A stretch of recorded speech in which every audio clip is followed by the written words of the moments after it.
Okay ಮಕ್ಕಳೇ, ನಾವು ಇವತ್ತಿನ ದಿನ ಒಂದು ಪದ್ಯದ ಕಡೆಗೆ ಹೋಗೋಣ. ಯಾವ ಪದ್ಯ ಎಲ್ಲವನ್ನ ತಿಳ್ಕೊಳ್ಳೋಣ. ಅದಕ್ಕಿಂತ ಮುಂಚಿತವಾಗಿ ಬನ್ನಿ ಮಕ್ಕಳೇ, ನಿಮ್ಗೆ ಯಾವ್ಯಾವ ಪ್ರಾಣಿಗಳು ಗೊತ್ತು ಮರದ ಮೇಲೆ ವಾಸಿಸುವಂತ? ಮಂಗಗಳು ಗೊತ್ತಿದ್ಯಾ? ಅಳಿಲು, ಹಕ್ಕಿಗಳು, ಎಸ್, ಸುಮಾರು ಪಕ್ಷಿ ಪ್ರಾಣಿಗಳು ಮರದ ಮೇಲೆ ವಾಸ ಮಾಡ್ತವೆ. ಅದೇ ರೀತಿ ಈ ದಿನ ನಾವು ಮರದ ಮೇಲೆ ವಾಸಿಸುವಂತ ಒಂದು ಮಂಗದ ಕಥೆಯ ಬಗ್ಗೆ ತಿಳ್ಕೊಳ್ಳೋಣ. ಬನ್ನಿ, ಇಲ್ಲಿ ನೋಡ್ಬೋದು ವಿದ್ಯಾರ್ಥಿಗಳೇ, ಇವತ್ತಿನ ಪದ್ಯಪಾಠ 11 ಮಂಗಗಳ ಉಪವಾಸ. ಪದ್ಯಪಾಠ 11 ಮಂಗಗಳ ಉಪವಾಸ. ಮಂಗಗಳೆಲ್ಲ ಉಪವಾಸ ಮಾಡ್ತಾ ಇದ್ದವಂತೆ. ನೋಡೋಣ ಬನ್ನಿ, ಈ ಪದ್ಯದಲ್ಲಿ ಯಾವ ರೀತಿ ಉಪವಾಸವನ್ನ ಮಾಡ್ತವೆ ಅನ್ನೋದನ್ನ. ಅದಕ್ಕಿಂತ ಮುಂಚಿತವಾಗಿ ಈ ಪದ್ಯದಲ್ಲಿ ಬರ್ತಾ ಇರುವಂತ ಹೊಸ ಪದಗಳ ಅರ್ಥದ ಕಡೆಗೆ ನೋಡೋಣ. ಬನ್ನಿ ವಿದ್ಯಾರ್ಥಿಗಳೇ, ಪದಗಳ ಅರ್ಥ. ಪಕ್ಕ. ಪಕ್ಕ ಅಂದ್ರೆ ಬದಿ, ಮಗ್ಗಲು, ಹತ್ತಿರ ಅನ್ನೋ ಅರ್ಥವನ್ನ ಕೊಡುತ್ತೆ. ಸೈಡ್ ಅಂತ ಹೇಳ್ಬೋದು ಪಕ್ಕ ಅಂದ್ರೆ. ಹಾಗೆ ಉಪವಾಸ. ಉಪವಾಸ ಅಂದ್ರೆ ಏನು ತಿನ್ನದೇ ಇರುವಂತದ್ದು, ಏನು ತಿನ್ನದೆ, ಏನು ಮುಟ್ಟದೆ ಇರುವಂತದ್ದು. ಹಾಗೆ ಕಪಿ. ಕಪಿ ಅಂದ್ರೆ ಕೋತಿ, ಮಂಗ, ಮಂಕಿ ಅಂತೇಳಿ ಹೇಳ್ಬೋದು. ಅದಕ್ಕೆ ಆಸೆ. ಆಸೆ ಅಂದ್ರೆ ಬಯಕೆ. ಜಗಿ. ಜಗಿ ಅಂದ್ರೆ ಅಗಿಯುವಂಥದ್ದು, ಬಾಯಲ್ಲಿ ಹಾಕಿಬಿಟ್ಟು ಅಗಿಯುವಂಥದ್ದು. ಸುಲಿ. ಸುಲಿ ಅಂದ್ರೆ ಸಿಪ್ಪೆ ಬಿಡಿಸುವಂಥದ್ದು. ಏನು? ಸಿಪ್ಪೆ ಬಿಡಿಸುವಂಥದ್ದು. ನುಂಗು. ನುಂಗು ಅಂದ್ರೆ ಸೇವಿಸುವಂಥದ್ದು. ಏನ್ ಮಾಡೋದು? ಸೇವಿಸುವಂಥದ್ದು. ಇನ್ನೊಮ್ಮೆ ಈ ಪದ್ಯದಲ್ಲಿ ಬರ್ತಾ ಇರುವಂತಹ ಪದಗಳ ಅರ್ಥ. ಪಕ್ಕ. ಪಕ್ಕ ಅಂದ್ರೆ ಬದಿ, ಮಗ್ಗುಲು, ಹತ್ತಿರ. ಹಾಗೆ ಉಪವಾಸ. ಉಪವಾಸ ಅಂದ್ರೆ ಏನನ್ನು ತಿನ್ನದೆ ಇರುವಂತದ್ದು. ಹಾಗೆ ಕಪಿ. ಕಪಿ ಅಂದ್ರೆ ಕೋತಿ. ಆಸೆ. ಆಸೆ ಅಂದ್ರೆ ಬಯಕೆ. ಜಗಿ. ಜಗಿ ಅಂದ್ರೆ ಅಗಿಯುವಂತದ್ದು. ಸುಲಿ ಅಂದ್ರೆ ಸಿಪ್ಪೆ ಬಿಡಿಸುವಂತದ್ದು.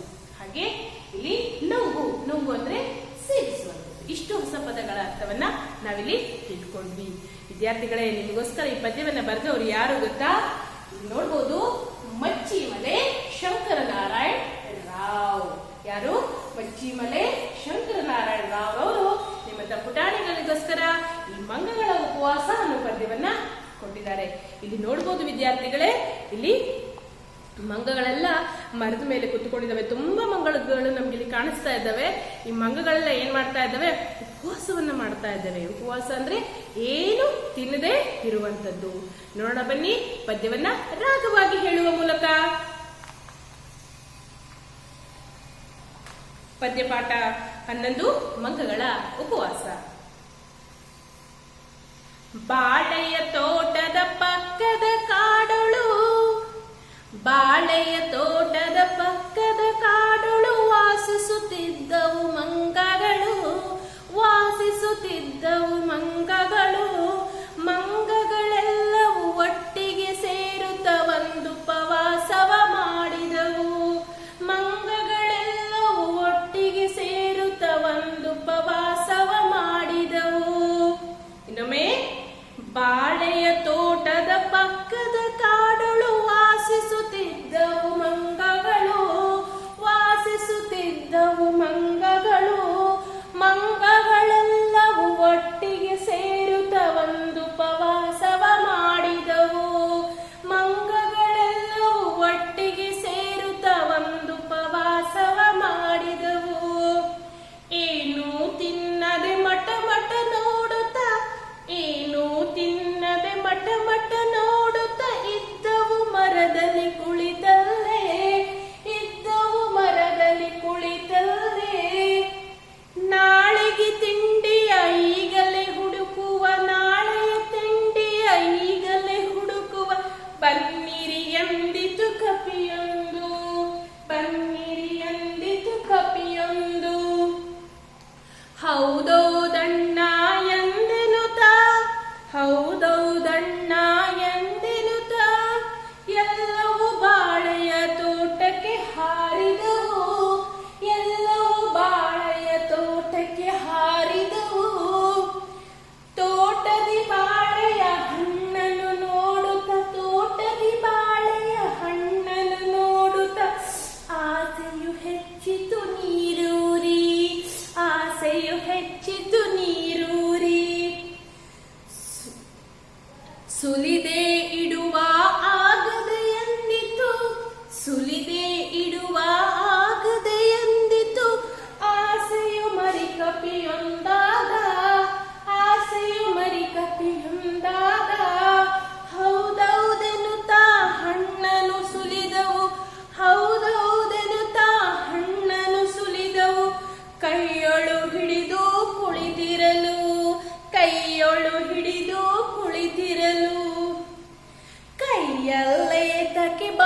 ಜಗಿದು ಜಗಿದು ಜಗಿದು ಜಗಿದು ನುಂಗಿದವೆಲ್ಲ ನುಂಗಿದವೆಲ್ಲ ಆಗಲೇ ಮುಗಿಯಿತು ಉಪವಾಸ ಆಗಲೇ ಮುಗಿಯಿತು ಉಪವಾಸ. ಕೇಳಿದ್ರಲ್ಲ ವಿದ್ಯಾರ್ಥಿಗಳೇ, ಎಷ್ಟು ಸುಂದರವಾಗಿದೆ ಈ ಪದ್ಯ. ನೋಡಿದಲ್ಲ ಮಂಗಗಳು ಯಾವ ರೀತಿ ಉಪವಾಸವನ್ನ ಮಾಡಿದ್ವು ಅಂತ ಹೇಳಿ. ಇನ್ನೊಮ್ಮೆ ನೋಡೋಣ. ಮೊದಲ ಪ್ಯಾರಾದಲ್ಲಿ ಬಾಳೆಯ ತೋಟದ ಪಕ್ಕದ ಕಾಡುಗಳು ವಾಸಿಸುತ್ತಿದ್ದವು ಮಂಗಗಳು. ಇಲ್ಲಿ ಬಾಳೆಯ ತೋಟ, ಅದರ ತೋಟದ ಪಕ್ಕದಲ್ಲಿ ಒಂದು ದೊಡ್ಡದಾದಂತಹ ಕಾಡು, ದೊಡ್ಡದಾದಂತಹ ಕಾಡು. ಇನ್ನೊಮ್ಮೆ ಬಾಳೆಯ ತೋಟ, ಆ ತೋಟದ ಪಕ್ಕದಲ್ಲಿ ಒಂದು ದೊಡ್ಡದಾದಂತಹ ಕಾಡು. ಕಾಡುಗಳು ವಾಸಿಸುತ್ತಿದ್ದವು ಮಂಗಗಳು. ಈ ದೊಡ್ಡ ಕಾಡಿನಲ್ಲಿ ಈ ಮಂಗಗಳೆಲ್ಲ ಏನ್ ಮಾಡ್ತಾ ಇದ್ವು? ವಾಸ ಮಾಡ್ತಾ ಇದ್ವು, ಉಳ್ಕೊಂಡಿದ್ವು. ಮಂಗಗಳೆಲ್ಲವೂ ಒಟ್ಟಿಗೆ ಸೇರುತ್ತಾ ಒಂದು ಉಪವಾಸವ ಮಾಡಿದವು. ಈ ಮಂಗಗಳೆಲ್ಲ ಒಂದ್ ದಿವಸ ಏನ್ ಯೋಚನೆ ಮಾಡ್ತಾರೆ? ಇವತ್ತು ಉಪವಾಸ ಮಾಡೋಣ, ಏನು ತಿನ್ನೋದ್ ಬೇಡ, ಏನು ಕುಡಿಯೋದ್ ಬೇಡ, ಹಾಗೆ ಇದ್ಬಿಡೋಣ ಅಂತ ಹೇಳಿ ಉಪವಾಸವನ್ನ ಮಾಡ್ಲಿಕ್ಕೆ ಯೋಚನೆಯನ್ನ ಮಾಡ್ತವೆ. ಎಲ್ಲ ಮಂಗಗಳು ಸೇರ್ಕೊಂಡು ಏನು ತಿನ್ನದೆ ಮಟ್ಟ ಮಟ್ಟ ನೋಡುತ್ತಾ, ಏನನ್ನು ತಿಂದೆ ಒಬ್ರು ಮುಖ ಒಬ್ರು ನೋಡ್ತಾ ಏನ್ ಮಾಡ್ತಾ ಇದ್ದಾರೆ? ಮರದಲ್ಲೇ ಕುತ್ಕೊಂಡಿದ್ದಾರೆ. ಕುತ್ಕೊಂಡಿದ್ದಾರೆ, ಒಬ್ರೊಬ್ರು ನೋಡ್ತಾ ಮರದಲ್ಲೇ ಕುತ್ಕೊಂಡಿದ್ದಾರೆ. ಏನು ತಿಂದಿಲ್ಲ. ನಾಳೆಗೆ ತಿಂಡಿಯ ಈಗಲೇ ಹುಡುಕುವ ಬನ್ನಿರಿ ಎಂದಿತು ಕಪಿಯೊಂದು. ಕುತ್ಕೊಂಡು ನೋಡ್ತಾ ನೋಡ್ತಾ ಸುಮಾರು ಹೊತ್ತಾಯ್ತು. ಈಗ ಒಂದು ಕಪಿ ಹೇಳ್ತಿದೆ, ಆಯ್ತು ಇವತ್ತಂತೂ ಉಪವಾಸ, ನಾಳೆ ತಿನ್ಲಿಕ್ಕೆ ಬೇಕಲ್ಲ ನಮಗೆ, ಅದಕ್ಕೋಸ್ಕರ ಸ್ವಲ್ಪ ಏನನ್ನಾದ್ರೂ ಹುಡ್ಕೊಂಡು ಬರೋಣವಾ ಅಂತೇಳಿ ಹೇಳತ್ತೆ. ಆಗ ಬೇರೆ ಕಪಿಗಳೆಲ್ಲ ಏನ್ ಹೇಳತ್ತೆ ನೋಡ್ರಿ, ಹೌದೌದಣ್ಣ ಎಂದೆನುತ್ತಾ ಎಲ್ಲವೂ. ಈ ಒಂದ್ ಕಪಿ ಹೇಳಿದೆ ತಡ, ನಾಳೆಗೋಸ್ಕರ ನಾವೇನಾದ್ರು ಊಟ ತಂದ್ಕೋಬೇಕಲ್ವಾ, ಅದಕ್ಕೆ ಇವತ್ತೇ ಹೋಗೋಣ ಬನ್ನಿ ಅಂತ ಹೇಳತ್ತೆ.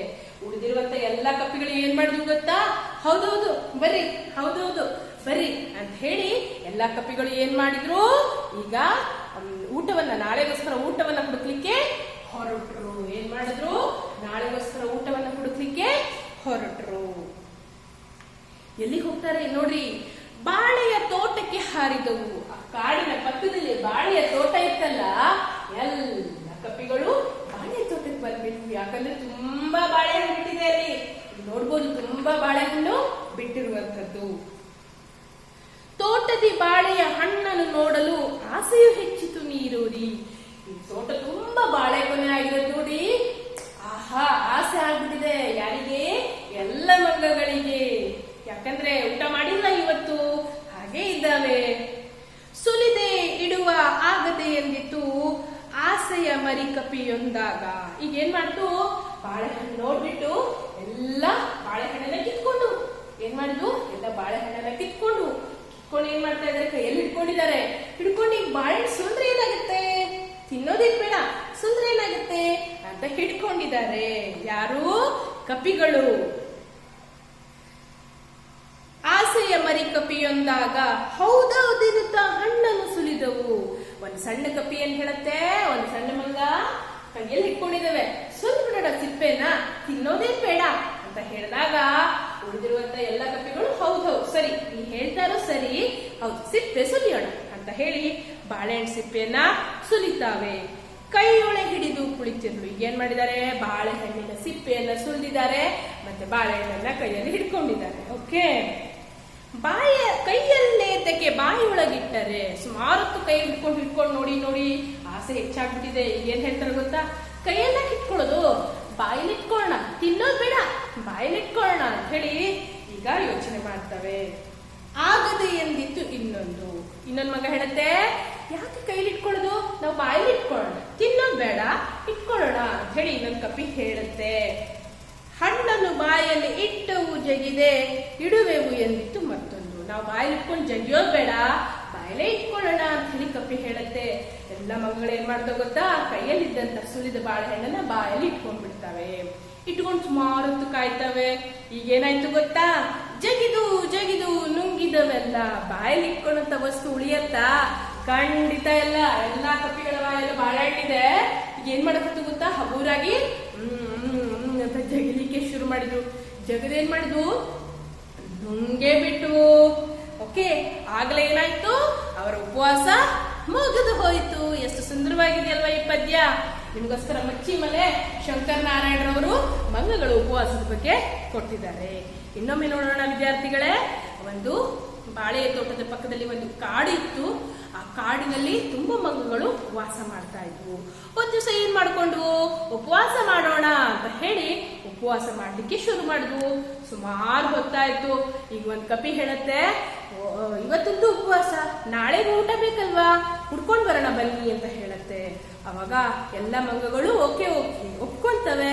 ಮತ್ತೆ ಊಟವನ್ನು ಹುಡುಕ್ಲಿಕ್ಕೆ ಪಕ್ಕದಲ್ಲೇ ಇದ್ದಂತ ಬಾಳೆ ತೋಟಕ್ಕೆ ಹಾರ್ತದೆ. ಬಾಳೆಹಣ್ಣನ್ನ ನೋಡಿ ಎಲ್ಲರಿಗೂ ಆಸೆ ಆಗ್ಬಿಡುತ್ತೆ.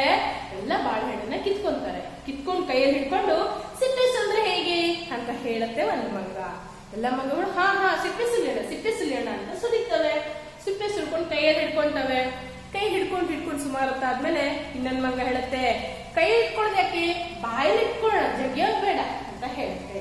ಅವಾಗ ಅದೇನ್ ಮಾಡುತ್ತೆ, ಬಾಯಲ್ಲಿ ಇಟ್ಕೊಳ್ಳುತ್ತೆ. ಸುಮಾರು ಹೊತ್ತಾದ್ಮೇಲೆ ನಿಧಾನವಾಗಿ ಜಗಿಲಿಕ್ಕೆ ಶುರು ಮಾಡುತ್ತೆ. ಬಾಳೆಹಣ್ಣು ಜಗದು ನುಂಗ್ ಬಿಡುತ್ತದೆ. ಆವತ್ತಿನ ಉಪವಾಸ ಏನಾಯ್ತು, ಮುಗಿದು ಹೋಯ್ತು. ನೋಡಿದ್ರಲ್ಲ ಮಕ್ಕಳೇ, ಎಷ್ಟು ಸುಂದರವಾಗಿ ಮಂಗಗಳ ಉಪವಾಸ ಮುಗೀತು ಅನ್ನೋದನ್ನ ಈ ಪದ್ಯದ ಮುಖೇನ ತಿಳ್ಕೊಂಡ್ವಿ. ನೀವು ಸಹಿತ ಇದನ್ನ ರಾಗವಾಗಿ ಹಾಡಬೇಕು. ಓಕೆ ಮಕ್ಕಳೇ, ನಾವು ಮಂಗಗಳ ಉಪವಾಸ ಪದ್ಯವನ್ನು ತಿಳ್ಕೊಂಡ್ವಿ. ಈಗ ಆ ಪದ್ಯ ಭಾಗದ ಅಭ್ಯಾಸ ಭಾಗದ ಕಡೆಗೆ ಬರೋಣ. ಇಲ್ಲಿ ಒಂದು ವಾಕ್ಯದಲ್ಲಿ ಉತ್ತರ ಬರೆಯಿರಿ ಅಂತ ಇದೆ. 5 ಪ್ರಶ್ನೆಗಳನ್ನು ಕೊಟ್ಟಿದ್ದಾರೆ ವಿದ್ಯಾರ್ಥಿಗಳೇ. ಮೊದಲ ಪ್ರಶ್ನೆ, ಹಾಗೆ ಅದರ ಉತ್ತರವನ್ನು ನೋಡ್ತಾ ಬರೋಣ. ಮಂಗಗಳು ಎಲ್ಲಿ ವಾಸಿಸುತ್ತಿದ್ದವು ಅಂತ ಒಂದು ಪ್ರಶ್ನೆ ಇದೆ. ಇಲ್ಲಿ ನಾವು ಬರೆಯೋಣ ಉತ್ತರ, ಮಂಗಗಳು ಕಾಡಿನಲ್ಲಿ ವಾಸಿಸುತ್ತಿದ್ದವು. ಈ ರೀತಿಯಾಗಿ ಉತ್ತರವನ್ನು ಬರಿಬೇಕು. ಇನ್ನೊಮ್ಮೆ, ಮಂಗಗಳು ಎಲ್ಲಿ ವಾಸಿಸುತ್ತಿದ್ದವು ಅನ್ನೋ ಒಂದು ಪ್ರಶ್ನೆಗೆ ಉತ್ತರ, ಮಂಗಗಳು ಕಾಡಿನಲ್ಲಿ ವಾಸಿಸುತ್ತಿದ್ದವು ಅನ್ನೋದನ್ನು ನಾವಲ್ಲಿ ಬರೀಬೇಕು. ಹಾಗೆ ಎರಡನೇ ಪ್ರಶ್ನೆ, ಮಂಗಗಳು ಯಾವ ತೋಟಕ್ಕೆ ಹಾರಿದವು ಅಂತ ಇದೆ. ಉತ್ತರ, ಮಂಗಗಳು ಬಾಳೆ ತೋಟಕ್ಕೆ ಹಾರಿದವು ಅನ್ನೋದನ್ನು ನಾವಲ್ಲಿ ಬರೀಬೇಕು. ಇನ್ನೊಮ್ಮೆ, ಮಂಗಗಳು ಯಾವ ತೋಟಕ್ಕೆ ಹಾರಿದವು ಅನ್ನೋ ಪ್ರಶ್ನೆಗೆ ನಾವು ಬರೆಯೋಣ, ಮಂಗಗಳು ಬಾಳೆ ತೋಟಕ್ಕೆ ಹಾರಿದವು ಅನ್ನೋ ಉತ್ತರವನ್ನು ಬರಿಬೇಕು. ಮೂರನೇ ಪ್ರಶ್ನೆ, ಮಂಗಗಳು ಸುಲಿದ ಬಾಳೆಯ ಹಣ್ಣನ್ನು ಎಲ್ಲಿ ಇಟ್ಟುಕೊಂಡವು ಅಂತ ಇದೆ. ಮಂಗಗಳು ಸುಲಿದ ಬಾಳೆಯ ಹಣ್ಣನ್ನು ಎಲ್ಲಿ ಇಟ್ಟುಕೊಂಡವು ಅಂತ ಇದೆ. ಅದಕ್ಕೆ ಉತ್ತರ, ಮಂಗಗಳು ಸುಲಿದ ಬಾಳೆಯ ಹಣ್ಣನ್ನು ಬಾಯಲ್ಲಿ ಇಟ್ಟುಕೊಂಡವು. ಮಂಗಗಳು ಸುಲಿದ ಬಾಳೆಯ ಹಣ್ಣನ್ನು ಬಾಯಲ್ಲಿ ಇಟ್ಟುಕೊಂಡವು ಅನ್ನೋದನ್ನು ನಾವು ಬರಿಬೇಕಾಗತ್ತೆ. ಹಾಗೆ ನಾಲ್ಕನೇ ಪ್ರಶ್ನೆ, ಮರಿಕಪಿ ಏನು ಹೇಳಿತು ಅಂತ ಇದೆ. ಮರಿಕಪಿ ಏನು ಹೇಳಿತು ಅಂತ ಇದೆ. ಉತ್ತರ, ಮರಿಕಪಿ ಬಾಳೆಹಣ್ಣನ್ನು ಸುಲಿದೇ ಇಡುವ ಆಗದೆ ಎಂದು ಹೇಳಿತು. ಇಲ್ಲಿ ಮರಿಕಪಿ ಬಾಳೆಹಣ್ಣನ್ನು ಸುಲಿದೇ ಇಡುವ ಆಗದೆ ಎಂದು ಹೇಳಿತು. ಈ ರೀತಿಯಾಗಿ ಉತ್ತರವನ್ನು ನಾವು ಬರಿಬೇಕಾಗತ್ತೆ ಪೂರ್ಣ ವಾಕ್ಯದಲ್ಲಿ. ನಾಲ್ಕನೆಯ ಪ್ರಶ್ನೆ, ಮಂಗಗಳು ಉಪವಾಸವನ್ನು ಹೇಗೆ ಮುಗಿಸಿದವು ಅನ್ನೋ ಪ್ರಶ್ನೆ ಇದೆ. ಮಂಗಗಳು ಉಪವಾಸವನ್ನು ಹೇಗೆ ಮುಗಿಸಿದವು ಅಂತ ಇದೆ. ಉತ್ತರ, ಮಂಗಗಳು ಬಾಳೆಹಣ್ಣನ್ನು ಜಗಿದು ನುಂಗಿ ಉಪವಾಸ ಮುಗಿಸಿದವು. ಮಂಗಗಳು ಮಂಗಗಳು ಬಾಳೆಹಣ್ಣನ್ನು ಜಗಿದು ನುಂಗಿ ಉಪವಾಸ ಮುಗಿಸಿದವು ಅನ್ನೋ ಉತ್ತರವನ್ನು ನಾವಿಲ್ಲಿ ಬರಿಬೇಕಾಗುತ್ತೆ. ವಿದ್ಯಾರ್ಥಿಗಳ ನೆನಪಿರಲಿ, ಪೂರ್ಣ ವಾಕ್ಯದಲ್ಲಿ ಉತ್ತರವನ್ನು ನಾವು ಬರಿಬೇಕಾಗತ್ತೆ. ಮುಂದಿನ ಪ್ರಶ್ನೆ, ಬಿಟ್ಟಿರುವ ಸ್ಥಳದಲ್ಲಿ ಸರಿಯಾದ ಪದ ಬರೆಯಿರಿ ಅಂತ ಇದೆ. ಬಿಟ್ಟ ಸ್ಥಳವನ್ನು ನಾವಿಲ್ಲಿ ತುಂಬಬೇಕು. ನೋಡಿ, ಮೊದಲನೇ ಬಿಟ್ಟ ಪದ, ಮಂಗಗಳೆಲ್ಲವೂ ಒಟ್ಟಿಗೆ ಸೇರುತ್ತಾ ಡ್ಯಾಶ್ ಮಾಡಿದವು ಅಂತ ಇದೆ. ಮಂಗಗಳೆಲ್ಲವೂ ಒಟ್ಟಿಗೆ ಸೇರುತ್ತಾ ಡ್ಯಾಶ್ ಅನ್ನೋ ಜಾಗದಲ್ಲಿ ನಾವೇನು ಬರಿಬೇಕು, ಒಂದು ಉಪವಾಸವ ಮಾಡಿದವು. ಏನು ಬರಿಬೇಕು, ಒಂದು ಉಪವಾಸವ ಮಾಡಿದವು ಅಂತ ಹೇಳಿ ಬರಿಬೇಕಾಗತ್ತೆ. ಹಾಗೆ ಎರಡನೇ ಪ್ರಶ್ನೆ, ಏನು ತಿನ್ನದೆ ಡ್ಯಾಶ್ ನೋಡುತ್ತಾ ಇದ್ದವು ಮರದಲ್ಲಿ ಅಂತ ಇದೆ ಪ್ರಶ್ನೆಯಲ್ಲಿ. ಏನು ತಿನ್ನದೆ ಮಟ್ಟ ಏನು ಬರಿಬೇಕಲ್ಲಿ ಉತ್ತರ, ಮಟ್ಟ ನೋಡುತ್ತಾ ಇದ್ದವು ಮರದಲ್ಲಿ ಅನ್ನೋದನ್ನು ಬರಿಬೇಕು. ಮೂರನೇ ಬಿಟ್ಟ ಪದ, ಕೈಯಲ್ಲೇತಕ್ಕೆ ಡ್ಯಾಶ್ ಆಗದೆ ಎಂದಿತು ಇನ್ನೊಂದು ಅಂತ ಇದೆ. ಕೈಯಲ್ಲೇತಕ್ಕೆ ಬಾಯೊಳಗಿಟ್ಟರೆ, ಕೈಯಲ್ಲೇತಕ್ಕೆ ಬಾಯೊಳಗಿಟ್ಟರೆ ಆಗದೆ ಎಂದಿತ್ತು ಇನ್ನೊಂದು. ಅಲ್ಲಿ ಉತ್ತರ ಬಾಯೊಳಗಿಟ್ಟರೆ ಅನ್ನೋದನ್ನು ನಾವಲ್ಲಿ ಬರಿಬೇಕಾಗತ್ತೆ. ಹಾಗೆ ಮುಂದಿರುವಂಥದ್ದು ಅ ಪಟ್ಟಿಯಲ್ಲಿಯ ಅಂಶಗಳಿಗೆ ಆ ಪಟ್ಟಿಯಲ್ಲಿನ ಅಂಶಗಳನ್ನು ಹೊಂದಿಸಿ ಬರೆಯಿರಿ ಅಂತ ಇದೆ. ಇಲ್ಲಿ ಅ ಪಟ್ಟಿಯಲ್ಲಿ ಕೆಲವು ಶಬ್ದವನ್ನು ಕೊಟ್ಟಿದ್ದಾರೆ, ಬ ಪಟ್ಟಿಯಲ್ಲಿ ಆ ಪಟ್ಟಿಯಲ್ಲಿ ಕೆಲವು ಶಬ್ದವನ್ನು ಕೊಟ್ಟಿದ್ದಾರೆ.